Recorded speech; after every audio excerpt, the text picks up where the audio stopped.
talaga yung character ni Popoy because 8 years is a long time. Imposible hindi siya magbago. But the core, of course, remains the same. But ang maganda kasi is, di ba, ang interesting is kung ano yung ikikwento mo in between. Paano niya naabot yung after 8 years and paano ba, ano bang pinagbago. Yun, but to ask me kung merong Popoy sa akin, imposible pong wala. Kasi pinanganak ko po yun eh. Lumabas po yun sa akin. So, imposible pong walang bahid ng pagkatao ko yung character ni Popoy. Ito po yun, sa bawat character siguro na ginagawa namin, parang for it to be organic or ano, hindi mo pwedeng i-acting na walang parte ng pagkatao mo yung hindi kasama dun sa character. So yes, to answer your question, yes, may basha po in me. And siguro malaking parte dun yung kung paano rin siya magmahal at kung paano niya hawakan yung pagmamahalan at promises nila sa isa't isa. Okay, thank you, Paige.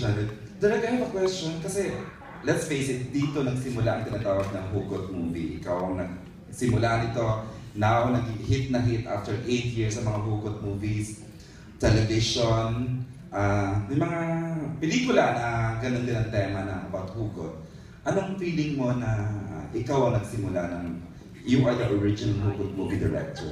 Naku, hindi po ako. Sino? Si Carmen Raimundo at si Vanessa Valdez po ang nagagawa ng mga yun. Pinayagan ko lang mga linya nila. Yung mga linyahan ganyan direct na hit na hit ngayon sa TV. Yes, there's the brilliant writers of One More Chance, and I'm so happy to work with them again in this second chance, no? And yeah, thanks to them. Thanks to them. Yun lang.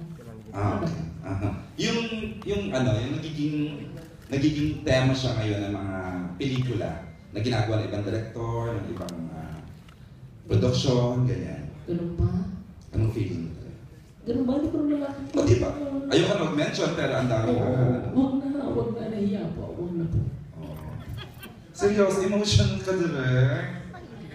Oh yeah, this movie, grabe. Mamaya kwento ko sa inyo. Okay.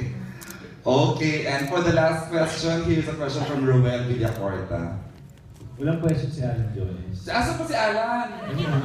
Ay, si Alan will have the last question. Okay.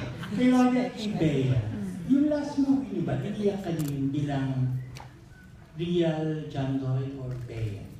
Last movie? The Mistress ang last nila bago. Yung One More Chance. Iniyakan po. Umiyak ba kayo? Habang pinapanood nyo kayo bilang... Oo, yeah. Hindi pwedeng hindi. Ako nagpapasalamat ako kasi parang kahit na bahagi ako ng pinapanood ko. Pag pinapanood ko siya, nai-enjoy ko pa rin siya bilang isang fan. So, ang laki nung wall na nagigiba kapag nanonood ako ng One More Chance. And up to this day, na-affect pa rin niya ako kung paano niya ako na-affect dati. Ako din ganoon. Tuwing mapapanood ko siya sa Cinema One or ano kapag palabas, syempre ititigil naman yung channel yun, di ba? Maiiyak at maiiyak pa din ako. Pero bukod po sa naiiyak siya, nadidiri po siya sa cellphone. Nadidiri po ako dun sa pabebe part. Sabi niya, ang pabebe ko pala noon. Pwede ko po ipagtagulan sa iyo guys, hindi 19 po. Oh, okay. Nasagot na ba po? Siya po original pabebe. Sobra. Sa Monday daw, again, Cinema One is showing One More Chance. Kahapon lang sa Free TV ng ABS, di ba? And for the last question, si Alan Diones, na-request ni John Lloyd mismo. Hindi daw kompleto without your question. Pressure.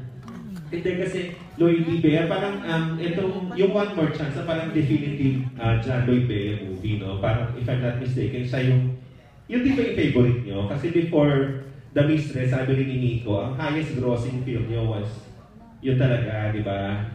Tapos yun ang The Mistress na talagang malala. So, ang talagang nagmarka ng movie nyo, sa inyo rin ba, para sa inyo, is itong yung naunang pelikula. Dahil talagang parang naging pop culture, ano siya, di ba? Correct. Ganun siya tumatak eh. Tapos, yun muna, Bea, ito ba yung pinaka-feeling mo ultimate Bea John Lloyd movie? Para sa'yo ba ito yung favorite mo?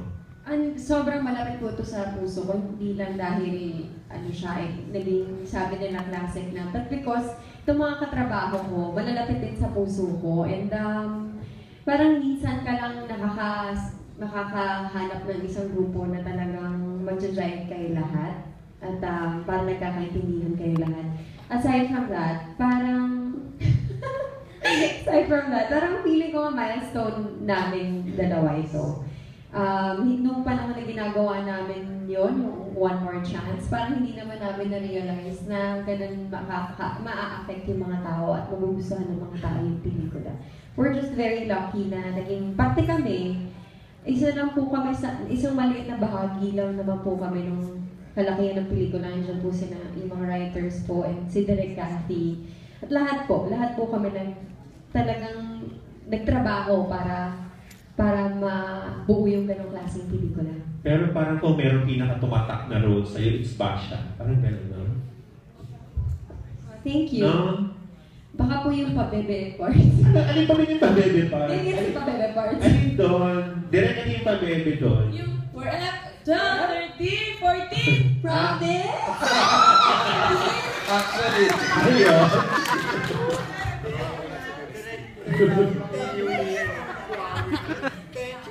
Yung ganun ka-arte. Pabebe.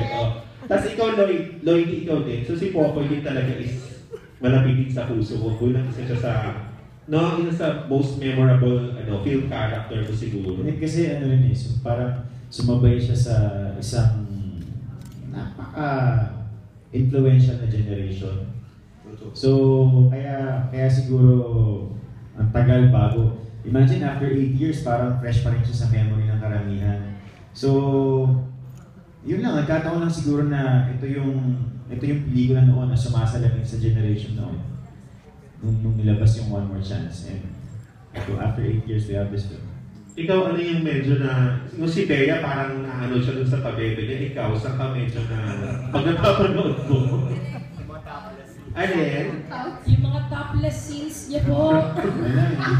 Ayaw mo yun, eh. Hindi naman ako. Siya humihinga.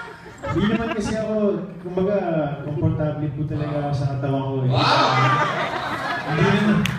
Oo, di ba? Ikaw na. Ba't kailangan mo pagkatawan, dapat laging perfect, laging maganda, laging may abs. May abs, oo. Diba? Malaki yung ako, representative talaga ako ng mga lalaki na. Marami talaga akong supporters dito. my God. Oo, tapos Lloyd, alam mo ba may bagong meme na kumakalat yung sabi ng adjective na Popoy. Na meaning, di ba may naging na siya, adjective yung name ni Popoy. Na meaning, nagmahal lang siya ng sobra-sobra. Tapos sa ending, nasaktan pa siya. Oo, alam mo yun? Napopoy. Napopoy, oo. Napopoy ka na ba in real life? Lloyd? Iba rin po yung dating ng Alin? Iba. Napopoy mo na ba? Di ba? Medyo iba yung dating. Oo, di ba? Medyo okay yun eh. Para sa iyo, oo. Napopoy. Nagmahal ka ng sobra-sobra. Tapos sa ending, nasaktan ka. Oo naman. Talaga? Oo naman. Normal naman yan, no? Yeah, normal, but it's something na hindi mo hihiling para sa mangyari sa ibang tao. Oo. Kasi masakit talaga eh. Talaga ba? Talaga eh. Pero, yun nga eh, papasalamatan mo pa rin sila after, eventually, maaalala mo sila, papasalamatan mo pa rin dahil kung hindi naman nangyari yun, hindi ka mabubuo kung sino ka ngayon. Parang ganun. Wow. Cliché. Tama naman. Tapos napanood mo, Lloyd, yung, di ba, yung movie